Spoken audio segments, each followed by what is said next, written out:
Assalamualaikum warahmatullahi wabarakatuh. Selamat pagi untuk kamu yang sedang menyaksikan video pembelajaran ini. Masih di channel Junaidi Fayat. Kali ini kita akan membahas sebuah materi, di mana materi yang akan kita bahas adalah bab ke-11 dari muatan pelajaran PNWJ. Adapun materi yang akan kita bahas adalah alat komunikasi di Jakarta. Materi ini diperuntukkan untuk kamu kelas 2 SD. Tujuan pembelajaran kita pada video kali ini adalah yang pertama, mampu mengenal alat komunikasi Jakarta. Kedua, mampu memahami jenis alat komunikasi Jakarta. Ketiga, mampu memelihara alat komunikasi. Dan yang terakhir, keempat adalah mampu beretika berkomunikasi. Empat hal ini merupakan target tujuan dari video pembelajaran kita kali ini. Oleh karenanya, untuk anak-anak kelas 2 yang sedang menyaksikan video ini, yuk disimak video ini dengan baik, dengan cermat, agar kamu mudah dalam memahami materi yang akan saya jelaskan. Nah, di sini bisa kita lihat ya, ada gambar alat komunikasi yang digunakan, baik sebelah kiri atas, sebelah kanan, maupun yang bawah. Hasil dari manfaat berkomunikasi. Amatilah gambar berikut. Nah, coba kamu jawab ya, kamu tebak kira-kira gambar yang kiri atas yang ini adalah gambar yang sedang melakukan apa. Kemudian yang ini juga apa, dan yang bawah apa. Jawaban kamu ditunggu ya oleh saya di kolom komentar yang tersedia. Lani, Dayu, dan Sita akan bermain bersama. Mereka ingin bermain dampu bulan. Kakak Lani sudah menggambar area dampu bulan. Nah, area dampu bulan itu yang ini maksudnya ya, yang sebelah kanan bawah nih. Ia menggunakan kapur berwarna. Jadi dampu bulannya itu digunakan untuk mewarnainya dengan kapur berwarna. Gaco untuk bermain sudah disiapkan. Nah, gaco itu adalah batunya nih. Yang ini nih batunya. Sudah pukul 15, Siti belum datang. Dayu sudah menunggu lama. Dan akhirnya Dalu melakukan atau menelpon Siti. Nah, ketika menelpon, yang mengangkat adalah ibunya. Selamat pagi, maaf Siti, ada ibu. Nah, ada bu. Nah, baik bu, terima kasih. Dan ini yang angkat ibunya ya. Siti baru saja berangkat, sama-sama Lani. Jadi Lani ketika menelpon diangkat ibunya dan lanjut ke jawab oleh si Siti. Lani mencari nomor telepon rumah Siti di buku telepon. Setelah ketemu, Lani segera menelpon rumah Siti dari telepon rumah. Ibu Siti yang menerima telepon dari Lani. Hal inilah yang dilakukan manakala kita memiliki ya alat komunikasi berupa handphone. Nah, handphone ini bisa digunakan menelpon sesama handphone atau dari handphone ke pesawat telepon yang ada di rumah. Saat ini ada berbagai jenis alat komunikasi. Berikut alat komunikasi yang ada di Jakarta. Yang pertama adalah surat kabar. Nah, ini gambarnya ya, surat kabar yang ada di Jakarta. Contoh dari banyak sebenarnya surat kabar yang ada. Yang pertama adalah Kompas di sini ya. Di gambarnya ada Kompas, ada Republika, dan ada koran Sindo. Surat kabar atau koran dicetak pada kertas. Koran berisi berita-berita terkini, berita seperti olahraga, cuaca, maupun hiburan. Contoh surat kabar lain, ya, antara lain Kompas dan Media Indonesia. Dan masih banyak lagi contoh surat kabar yang ada di Jakarta. Kemudian yang kedua adalah majalah. Nah, ini juga majalah yang ada, contohnya adalah Tempo, Kawanku, dan Bobo. Nah, kalau Bobo itu berisi tentang cerita anak biasanya. Majalah termasuk media cetak. Majalah terbit setiap sebulan sekali. Contoh majalah antara lain Tempo dan Bobo, sesuai dengan gambar. 3. Telepon atau telepon. Nah, ini gambarnya ya. Kalau yang ini adalah pesawat telepon yang digunakan di rumah. Kemudian yang sebelah kanannya adalah handphone yang biasa kita gunakan untuk main game atau untuk menelpon atau melakukan chat. Kata telepon berasal dari kata tele dan pone. Tele berarti jauh dan pone berarti suara. Telepone adalah alat untuk berjarak berbicara jarak jauh. Telepone ditemukan oleh Alexander Graham Bell. Saat itu bentuk dan fungsi telepon masih sederhana. Jadi masih sederhana itu maksudnya pesawatnya masih bentuknya sederhana dan hanya bisa digunakan untuk menelpon saja. 4. Televisi. Nah, mudah-mudahan kamu bisa ya mengira gambar dari televisi. Nah, ini gambarnya ya. Karena di rumah kita biasanya hampir semua rumah ada televisi. Televisi adalah alat penangkap siaran. Televisi ditemukan oleh John Lord G. Bright pada tahun 1923. Televisi berfungsi sebagai sarana komunikasi dan hiburan. Jadi kalau kita butuh hiburan, cukup nonton televisi, sudah cukup dan tidak jauh kemana-mana. 5. Radio. Nah, radio yang hanya bisa kita nikmati dengan cara mendengarkan saja ya. Radio adalah sebuah alat penangkap suara. Melalui radio kita dapat mendengarkan informasi, berita, dan hiburan. Radio ditemukan oleh Marconi dari Italia tahun 1895. 6. Internet. Nah, ini gambarnya gambar laptop dan gambar PC atau gambar dari komputer. Internet menggunakan seperangkat komputer dan fasilitas satelit pemancar. Internet memudahkan memperoleh dan mengirimkan berita dan informasi ke berbagai negara. Kita dapat mengakses internet di warung internet atau warnet yang biasanya digunakan 3.000 per jamnya. Merawat alat komunikasi. Banyak alat komunikasi yang digunakan oleh masyarakat.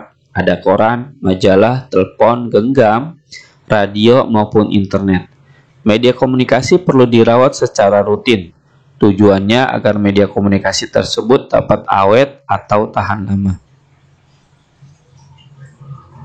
1. Cara merawat media komunikasi cetak. Media komunikasi cetak umumnya terbuat dari kertas, misalnya koran, majalah, dan tabloid. Cara media komunikasi cetak yaitu merawatnya dengan menata buku, koran, majalah, dan tabloid pada rak. Nah, ini contohnya ya. Ini pada rak ditata dengan baik dan rapi. Clipping artikel-artikel dari koran, majalah, dan tabloid yang dianggap penting. Jadi kalau kita menganggap sebuah koran, tabloid, atau majalah tersebut penting, maka kita bisa menggunakan clipping. Seperti yang dilakukan anak ini nih. Clipping itu adalah memotong ya bagian-bagian penting pada sebuah kertas, kemudian lalu dijilid. C. Jaga jarak ya agar tetap kering dan harum. Buku diberi sampul agar tidak mudah rusak atau sobek. Nah, jelas ya. Jadi kalau pengen buku kita rapih dilihatnya dan tidak mudah sobek, maka kita bisa beri sampul.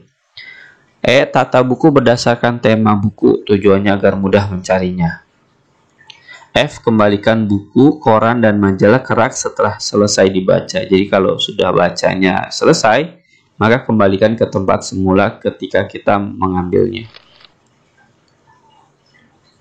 2. Cara memelihara media komunikasi elektronik. Kalau tadi media cetak, sekarang komunikasi elektronik. A. Menjaga dari benturan benda keras agar komponen-komponennya tidak cepat rusak. Nah, benturan keras itu banyak ya, bisa kepentok atau jatuh pada saat kita menggenggamnya atau mengambilnya dari kantong celana. Ini harus kita hindari karena kalau sering terjadi maka dapat rusak komponen-komponennya. B. Memelihara data di komputer atau HP agar terhindar dari virus. Nah, dengan cara apa? Dengan cara kita jangan membuka situs-situs atau web yang mengandung di dalamnya ada virus atau malware, sehingga komputer kita atau HP kita terhindar dari virus. C. Hindarkan dari suhu tinggi atau sengatan sinar matahari. Nah, ini cukup membuat HP atau komputer kita jadi rusak ya, karena emang harus dihindari. D. Jika akan diperbaiki, carilah tempat resmi. Resmi itu berarti di tempat khusus di mana kita harus memperbaiki alat komunikasi kita, bisa di counter atau di tempat-tempat yang lainnya. Simpanlah di tempat yang aman dari jangkauan anak kecil. Nah, ini penting ya. Biasanya kalau anak kecil itu memegang HP bisa diketok-ketok tuh ke lantai atau kemana saja yang dia inginkan. Ini perlu diperhatikan baik-baik kalau kita memiliki adik atau anak kecil di rumah. Bersihkan setiap hari dengan lap yang halus dan bersih. Bisa menggunakan tisu atau sejenisnya. Gunakanlah media elektronik seperlunya. Jangan gunakan secara berlebihan. Misalnya jangan menghidupkan televisi 1 hari full. Nah, ini bahaya ya kalau televisi dihidupkan 1 hari full 24 jam karena dapat merusak komponen-komponennya menjadi panas yang akhirnya rusaklah televisi yang kita miliki. Menerapkan etika berkomunikasi. Saat berkomunikasi harus memperhatikan etika, di mana etika adalah aturan yang berlaku. Komunikasi dibedakan menjadi 2 macam, yaitu komunikasi langsung dan komunikasi tidak langsung. Yang pertama, etika berkomunikasi langsung. Komunikasi langsung dilakukan secara berhadapan langsung. Berikut beberapa etika dalam berkomunikasi langsung. Jadi maksudnya berhadapan langsung berarti bertatap muka antara satu dengan yang lainnya. Saat bicara, pandangan harus tertuju ke muka lawan bicara. Jadi ini penting ya, kalau kita sedang ngomong sama orang, maka tetaplah lawan bicaranya dengan baik dan benar. Jangan memalingkan muka atau membelakangi posisi lawan bicara. Nah, ini tidak sopan ya kalau hal ini dilakukan. Berbicara dengan sopan, jelas, dan selingi dengan senyuman. Jadi beberapa hal ketika kita berbicara harus dibarengi dengan senyuman yang menawan. Dia mendengarkan pembicaraan lawan, bicara hingga selesai dan jangan memotong pembicaraan. Nah, memotong pembicaraan itu penting ya, karena ini sopan dan tidaknya ketika kita dalam berbicara. Berikan kesempatan kepada lawan bicara untuk berbicara. Jadi jangan sampai kita ngomong terus lawan bicara kita atau teman bicara kita diem aja. Jadi menjenuhkan bagi yang mendengarkan. Ini penting nih. Jangan memaksakan pendapat kita kepada lawan bicara. Jangan suka mengalihkan tema atau arah pembicaraan. Jadi kalau sedang membicarakan suatu hal, maka fokus kepada hal tersebut saja. 2. Etika berkomunikasi tidak langsung, atau contohnya dengan menggunakan handphone ya, ketika berbicara dengan handphone atau pesawat telepon. Komunikasi tidak langsung dilakukan menggunakan perantara alat komunikasi. Cek nomor telepon yang akan dihubungi. Jadi kalau pengen berkomunikasi ini penting ya, nomor teleponnya pastikan sesuai dengan apa yang ingin kita hubungi. Pilihlah waktu yang tepat untuk berhubungan melalui telepon atau HP. Jangan tengah malam, jangan saat orang sedang tidur kita hubungi, maka itu tidak sopan dan mengganggu orang lain. Mengucapkan salam saat memulai dan mengakhiri telepon. Nah, ini juga penting. Baik salam selamat pagi ataupun assalamualaikum ya, bisa kita gunakan. Dan memperkenalkan diri jika kita menelpon seseorangnya dengan nomor yang baru. Berbicara dengan bahasa yang baik dan sopan. Ini etika yang harus kita jalankan ketika kita menelpon. Letakkan gagang telepon dengan pelan. Nah, setelah selesai kita gunakan, maka letakkanlah kembali kepada posisi awal kita sebelum menelpon. Dengan pelan, jangan dibanting atau langsung dilempar. Hal ini membuat telepon kita menjadi rusak.